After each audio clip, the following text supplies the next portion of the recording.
Bom dia, irmãos. Nesse momento, nós teremos a partir de agora, como o pastor falou, um foco missionário. E hoje eu vou passar um vídeo, vai ter todo culto agora a gente vai ter um momento missionário. Porque a igreja está viva quando a igreja está fazendo missões. E a gente precisa ter esse foco, a gente precisa pensar em missões. Você conseguiu?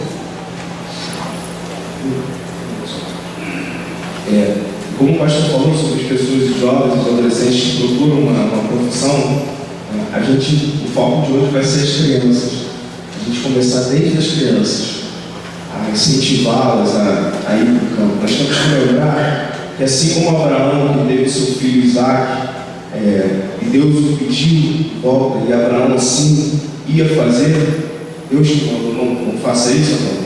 Mas os nossos filhos, eu não sou pai, não estou querendo dar conselho nenhum aos pais, mas só estou querendo dizer aquilo que a palavra diz. Diz que os nossos filhos têm que ser consagrados a Deus. E nós, como pais, como irmãos, temos que ser exemplo para os nossos filhos. Se nós fazemos missões, os nossos filhos farão, os nossos sobrinhos farão, nossos irmãos farão, a começar em nós.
Bem informal, assim, que a gente deixa jogos à disposição deles, ou uma brincadeira, às vezes é um jogo de um quebra-cabeça, e eles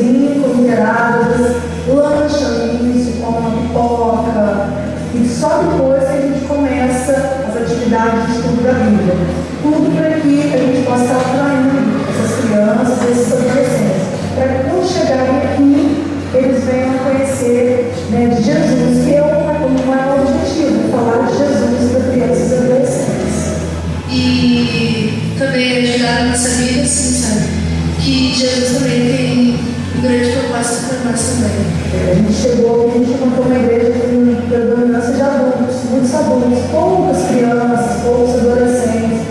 E começamos a conviver com um número bem pequeno de crianças, de juniores, adolescentes nem tínhamos ainda. E como o convívio foi aumentando o número. Tem um colega, você pode fazer um colega da escola, e às vezes eles trazem também um projeto de futebol, tem uns meninos que já vieram, tem continua vindo. Então a maior mudança assim, que eu percebo é que eles não se sentem mais tão isolados.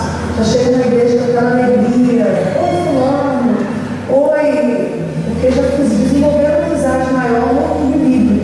Então, enquanto eles não desenvolvem um compromisso sério com Deus, na verdade, muitos deles, talvez o maior estímulo para estar continuando aqui na igreja é que tem um amigo ali. Mas depois, com a oportunidade, né, de estar aqui, de ouvir a palavra, o estímulo não vai ser somente esse. Mas de início, essa amizade é algo bem importante. Como aqui no Clube Bíblico a gente tem essa dinâmica da hora silenciosa, então a gente estimula eles a estarem tendo a hora silenciosa deles em casa, a gente tem tido debates, né, de crianças em casa, pegando a Bíblia, tendo aquele tempo de estar lendo a Bíblia, orando. Tivemos relato, né, de avó dizendo que a criança em casa pega a Bíblia, vai orar pela família, chama a família para orar também. Tudo isso já é fruto desse estímulo que a gente traz aqui, né? Que a gente sempre fala, orar e a Bíblia é como se alimentar. A gente tem que se alimentar todos os dias. Não adianta a gente se alimentar bem no domingo para não comer durante a semana. Então a gente está sempre batendo nessa tecla com as crianças, né? Os adolescentes também, né? Que a gente não pode ficar alheio a tudo que está acontecendo. Então o líder de adolescentes tem colocado no Facebook as devocionais dos adolescentes, na página da igreja. Então, mesmo que eles não tenham um livro em casa para fazer, a hora silenciosa, eles acessam o Facebook, todos têm, e eles leem lá no Facebook a devocional daquele livro.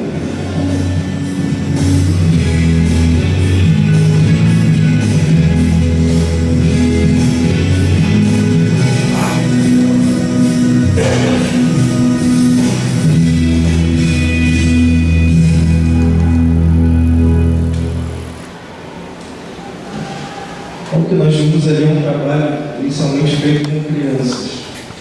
São crianças que já estão dando frutos. Crianças que são incentivadas a falarem de Jesus, a entregarem a mensagem para os seus amiguinhos. São crianças que já estão trazendo para a vida delas frutos. Então, que isso possa entrar na nossa consciência, na nossa mente, que nós devemos fazer isso com os nossos filhos, os nossos irmãozinhos, desde criancinha.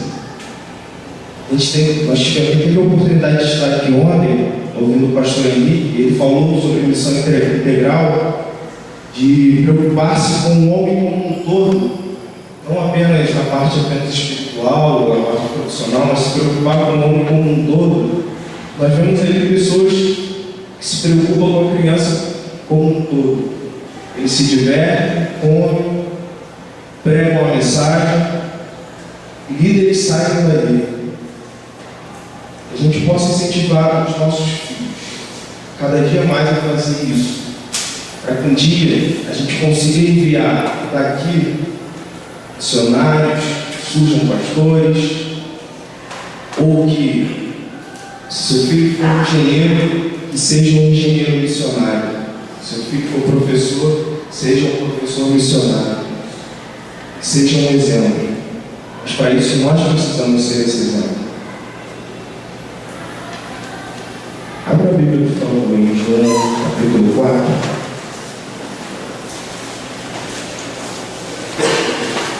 João.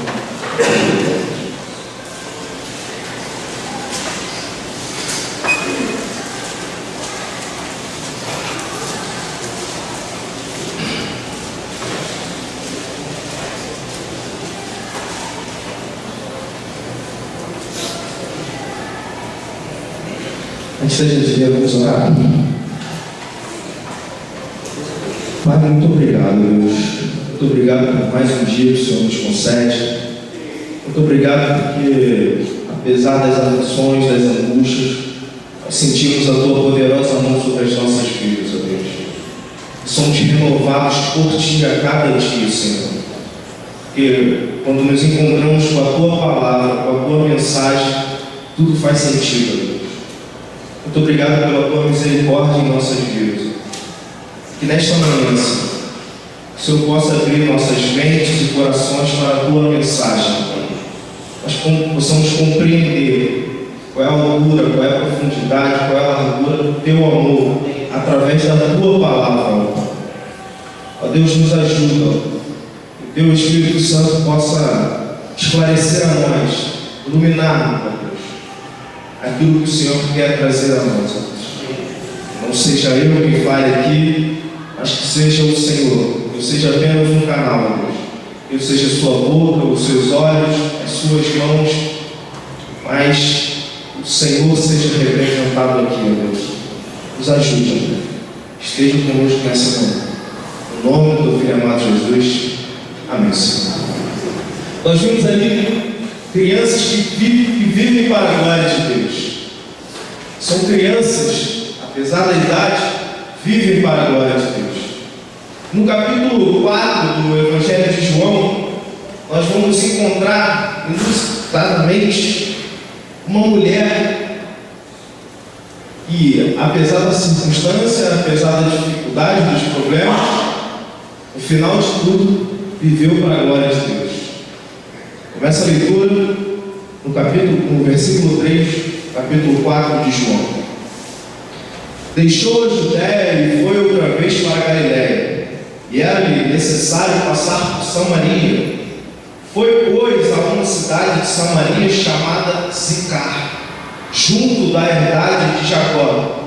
Tinha dado a seu filho, José, e estava ali a fonte de Jacó.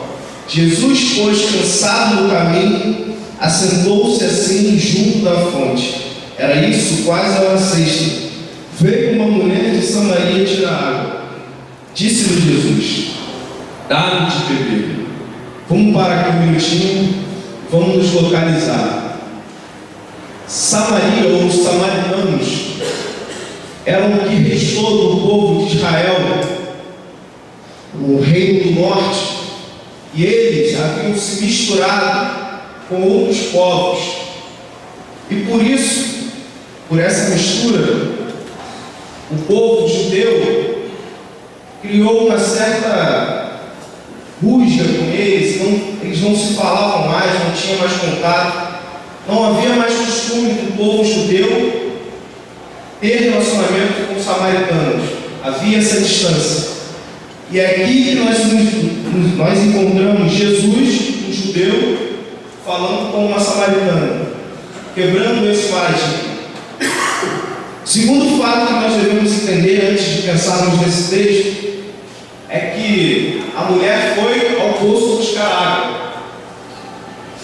E era costume local de que ir ao poço você deveria ir 2 vezes no dia, ou de manhã ou à noite.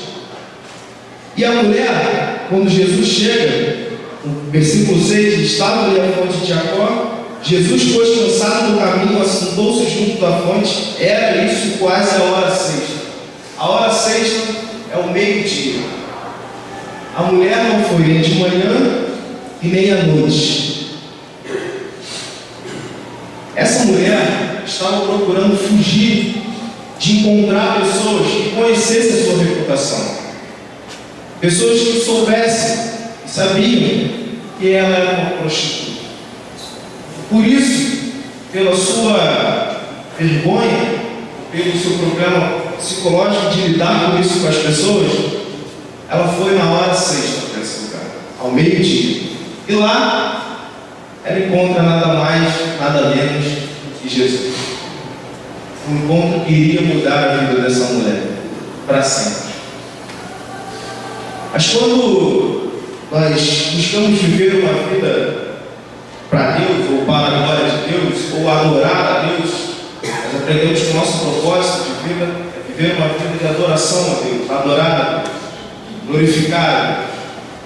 E para isso acontecer, nós precisamos entender três coisas: quem é Deus, quem somos nós, qual é o nosso papel a partir de nós sabermos quem é Deus e quem somos nós.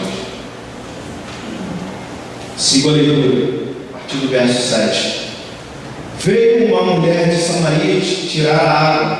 Disse-lhe Jesus: dá-me de beber, pois os seus discípulos tinham ido à cidade comprar comida. Disse-lhe, pois, a mulher samaritana: como sendo tu judeu, me pedes de beber a mim, que sou mulher samaritana? Porque os judeus não se comunicam com os samaritanos. Jesus respondeu e disse-lhes: se tu conheceras o dom de Deus e quem é o que te diz, dá-me de beber, tu lhe pedirás e ele te daria água viva. Disse-lhe a mulher: Senhor, tu não tens com quem tirar a água do poço, e o poço é fundo. Onde, pois, tem a água viva? Quando Jesus começa a se revelar à mulher, é o primeiro espanto que a mulher tem. Como o Senhor me pede água e agora me oferece água viva, água da vida. E como pode o Senhor me oferecer isso se o Senhor não tem nenhum baldinho para pegar água? O que é isso? Jesus começa a revelar essa mulher, mostrar quem ele é, e a mulher ainda não consegue entender. Jesus está sendo profundo demais. Siga a leitura. És tu maior do que Jacó, o nosso pai, que nos deu o poço, bebendo ele próprio, e os seus filhos e o seu gado? Jesus então respondeu e disse: qualquer que beber desta água tornará a ter sede, mas aquele que beber da água que eu lhe der nunca terá sede, porque a água que eu lhe der se fará nele uma fonte de água a jorrar para a vida eterna. Jesus apresenta a ela o próprio Deus, e ainda assim ela não consegue entender. Ela não consegue entender quem é Deus ainda, porque ela não consegue se entender quem ela é. E Jesus, com as suas palavras sábias, começa a demonstrar aos poucos e botar aquelas dúvidas capciosas em sua mente, ao ponto de que ele diz: vamos parar por aqui, eu vou fazer você pensar quem você é. Versículo 15. Disse a mulher: Senhor, dá-me de beber essa água, para que não mais tenha sede e não venha aqui tirá-la mais uma vez. Ela queria aquela água. Era um sofrimento para a mulher ter que sair ao meio-dia, todos os dias, e lá pegar água para ela. Ela não poderia ir nem de manhã e nem à noite. Não poderia ir conversando, não poderia ir com as suas amigas. Ali naquele momento, ela estava sozinha. Foi um momento de solidão. E ela deveria todos os dias pegar aquela água. Mas só que o que Jesus estava oferecendo para ela era algo muito maior, algo muito mais precioso. Ela ainda não conseguia entender. Então Jesus traz à tona. Disse-lhe Jesus, verso 16: vai, chama o teu marido e vem cá. A mulher respondeu e disse: não tenho marido. Disse-lhe Jesus: disseste bem, não tenho marido, porque tiveste 5, e o que agora tens não é o teu marido. Isso disseste com verdade. Jesus confronta a mulher e demonstra a ela, faz ela pensar. Jesus faz a mulher criar um autorretrato de si mesma, de quem ela é. Jesus lhe oferece algo que ela não consegue compreender, quem ele é. Mas Jesus faz ela pensar: olha quem você é. Você é pecador. Você cometeu pecado. Logo você é pecador. Agora que você reconhece quem você é, talvez assim você entenda quem eu sou. Esse é quem você é. Guarde isso. Só que a atitude da mulher é a atitude muitas vezes que nós temos de nos defender, de recuar, de estarmos diante de Deus, sermos confrontados por Deus, confrontados pelos nossos pecados, e a nossa opção é sair pela tangente, mudar de assunto. Eu não quero ser tratado, quero outra coisa. Disse a mulher, verso 19: Senhor, vejo que és profeta. Nossos pais adoram neste monte, e vós dizeis que é em Jerusalém o lugar que deves adorar. O que ela faz é mudar o assunto de algo de vida, de prática, para algo teológico. É só que aquilo que Jesus já havia falado para ela, o confronto, o seu pecado, já havia sido suficiente, porque aquilo iria martelar a cabeça dela, de forma que ela, quando ela descobrisse quem era Jesus, aquilo ia ficar claro para ela, de que ela era uma pecadora. Ela já havia reconhecido a distância que havia entre ela e Jesus, porque ela diz que ela reconhece que Jesus era um profeta. Então aquilo já estava martelando na cabeça dela. Ela já sabia quem ela era. Ela precisava descobrir, era necessário ela descobrir para viver uma vida para a glória de Deus, quem Deus era. Jesus responde à mulher, verso 21. Disse-lhe Jesus: Mulher, creio que a hora vem em que nem neste monte, nem em Jerusalém adorareis o Pai. Vós adorais o que não sabeis, nós adoramos o que sabemos, porque a salvação vem de Jesus. A mulher ainda não havia compreendido de que não importava onde, como, não importava o legalismo. O que importava era ela compreender quem era Deus, quem era Jesus e como adorar esse Jesus. Ela ainda estava presa nesse resquício de diferença entre samaritanos e judeus. Não era fácil ainda para ela compreender que quem estava ali, o judeu, Jesus, não se importava com isso. O que ele queria para ela era apresentar-lhe o próprio Deus.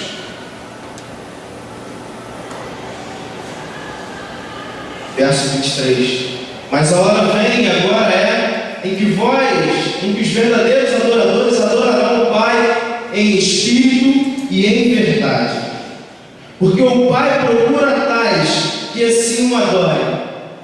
Deus é espírito, e importa que o adorem em espírito e em verdade. A mulher disse-lhe: Eu sei que o Messias, que se chama Cristo, vem. Quando vier, nos anunciará tudo. Chegou no ponto que Jesus queria. Ela estava começando a entender.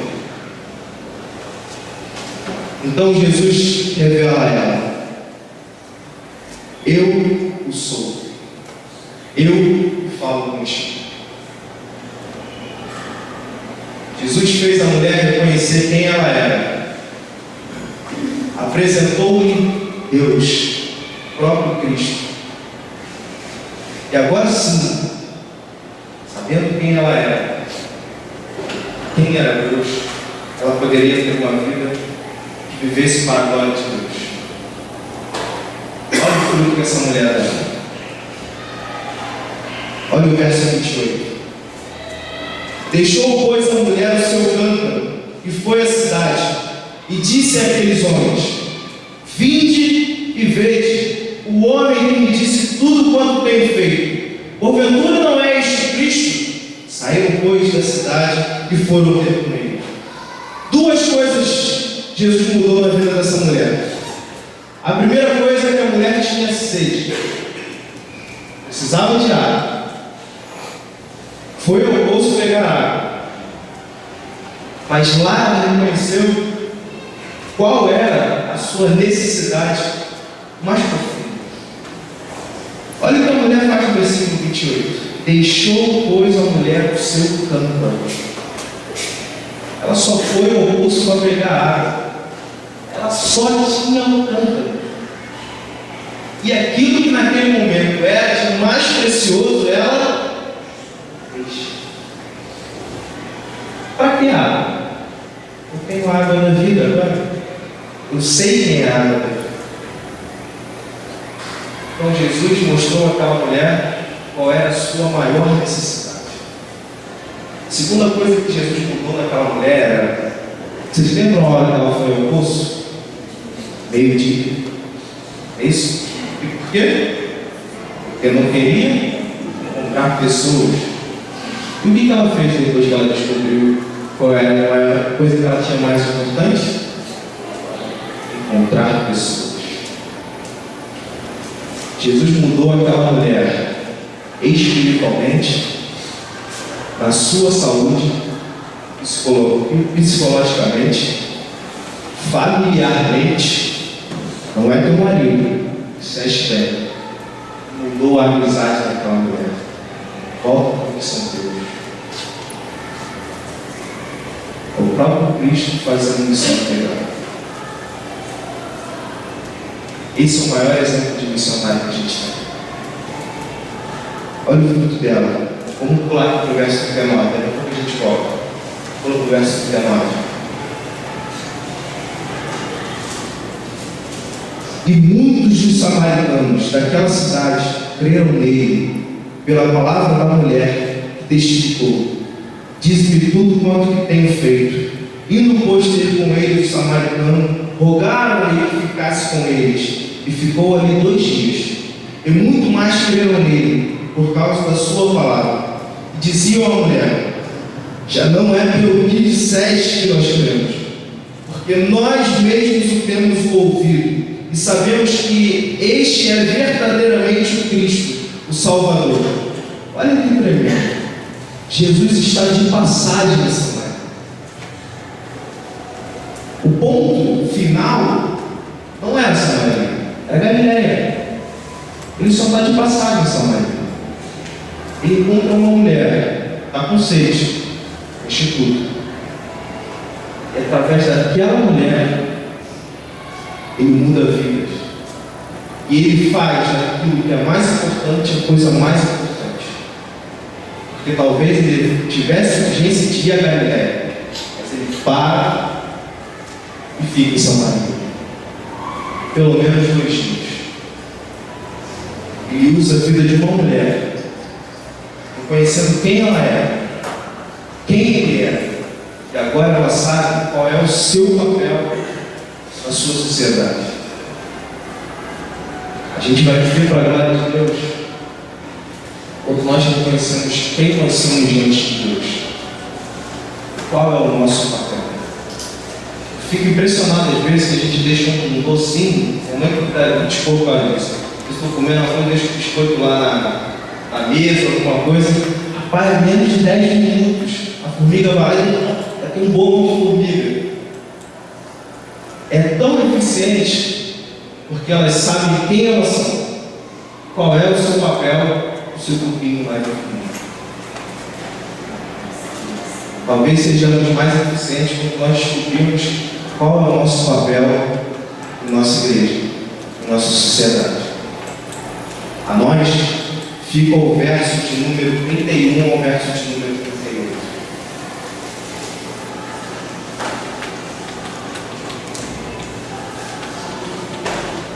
E entretanto, os seus discípulos lhe rogaram: Rabi, come.